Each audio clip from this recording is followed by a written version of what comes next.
Well, there are a lot of ways of skinning the cat. You know what that actually refers to? No. It's not skinning felines. It's actually skinning catfish. Came from the Mississippi.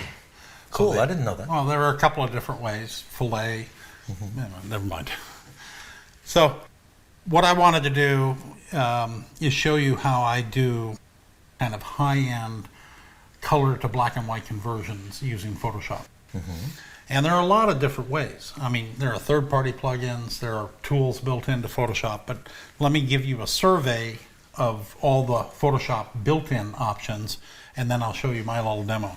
Okay. So the first is just go up under Mode, Grayscale, okay? Right.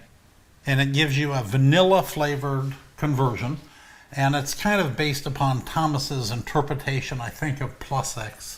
The panchromatic conversion from color to black and white, because it is vanilla, because Thomas doesn't really care about black and white. Okay.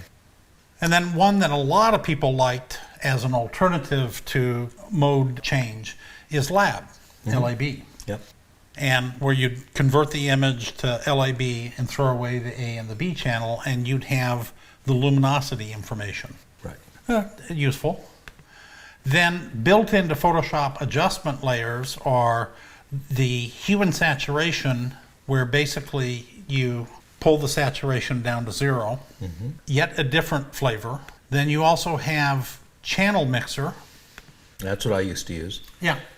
And if you set it to monochrome, then you could drive the red, green, and blue, and then vary the constant if needed be. Yep. The one that came in, I don't remember which version, but it basically came in as a result of Camera Raw and Lightroom's black and white adjustment. There's a certain degree, I don't know if I should tell you this, well, I'll just say it. There's a certain degree of Lightroom envy on the Photoshop engineering team. And if you'll notice here, there are only 6 colors. Lightroom and Camera Raw have 8. So more color variations. But this actually has the ability, and you can actually take the targeted adjustment tool, which also came from Came from Lightroom and Camera Raw. be able to then drive and vary colors this way. So what you're just basically doing is doing a different panchromatic blend. Sure. There's another one that Russell Brown came up with that is actually pretty cool, and it demos really well, which is what Russell loves. And it's basically doing a dual hue and saturation. The first one set to a color blend mode, and the second one set to normal with 0 saturation. So what you're basically doing is doing a hue and sat using the color mode, and then another hue and sat set to saturation only. And what you can do then is select the color version, and you can literally do an adjustment. Oh, that's pretty cool. And, within the extent this actually predates the black and white filter. The one thing that I'd point out is that all of those have one thing in common that I find self-limiting. Do you know what that is? No. They're global.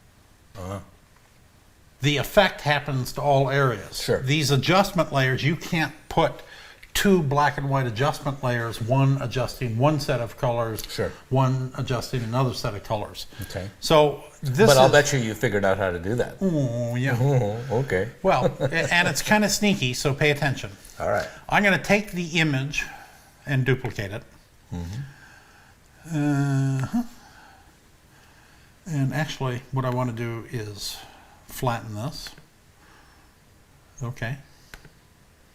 So now what I'm going to do is just go in and do a mode grayscale conversion.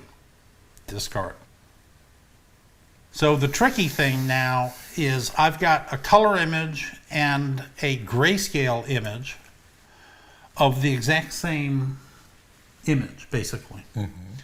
And what I can do is go into the channels, target just the blue layer, select all, copy, go over to the grayscale copy, hit paste, and what that does is actually pastes the blue channel as a grayscale layer. I'm going to rename that blue. Go back to the channels, select the green. All right, I see what you're doing. Pretty Very sneaky, huh? crafty. Why didn't you invent this about 10 years ago? Truth be told, I did. Oh, I think I wrote about it in 1998, 1999. okay. So this is a thing that's been around for a while. I didn't know. Yeah. So now here is the thing that is actually even cooler. I can arbitrarily go over and do a mode change to LAB. Go to the lightness. Go back over to the grayscale, paste. So now what I've got is, in essence,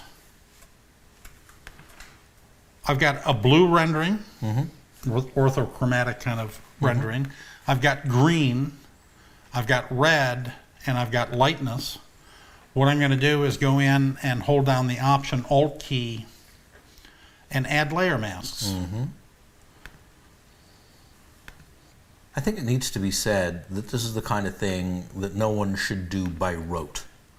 I think what you have to do is you have to work through this so that you understand what it's doing, rather than just following a formula. Yes.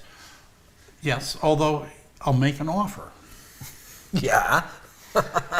to our wonderful viewers. I'll make an action and have it downloadable from the website. Ah, that would be great. So even you could do it. Even me. So then here is the key, is to just artistically decide, okay, what part of what image, and if I may take this opportunity, I want to be able to see the thumbnails bigger because it'll help me guide which image I want to target. Sure. So I can come in here and target the blue, and I'm going to do this pretty strong. I would normally do it at a lower percent. But you'll notice that I've got the layer mask targeted. So I'm coming in here and, in essence, painting in the blue panchromatic result. I'm not doing any actual tone adjustment. It's just substituting the blue channel for the vanilla grayscale. You got some fancy filters happening here. Yes. That's what it comes down to. Yeah, I mean, it's like going out in the field with, you know, A bunch of grads. black and white contrast filters. Well, grads, because some of this you could actually do incredibly precise. Right. Well, these are brush grads. Yes. Okay. Now, it is critical that you make sure that you target the layer mask. And as often as I've done this, you know, I see something going wrong, and then I realize, oh, I'm actually painting on the darn pixels, not on the layer mask. Not much effect there. Oh, that's strong. Which one was that? The green? Painting on the red at the moment. Oh, that's Let me pull this out so you can kind of see. There we go. And then going back into the lightness channel. Nice. Basically what this allows you to do is locally adjust the panchromatic response of the image. And as much as I like Lightroom and Camera Raw's black and white adjustment, I actually find this to be far more powerful and adaptable on an image by image basis. Because a lot of times I get really close in Lightroom or Camera Raw, and then I look and it's like, oh, forget it. I'm going to go back and do it in Photoshop the old time way. Can you get the Lightroom engineers to get them to do something like this? This would be very cool to have as a brush tool. Yeah, Well, we'll right. see. Okay. Okay. No comment required. Yeah. Now what I want to do is also show how to print this out in Lightroom using the advanced black and white mode of the Epson driver. Okay.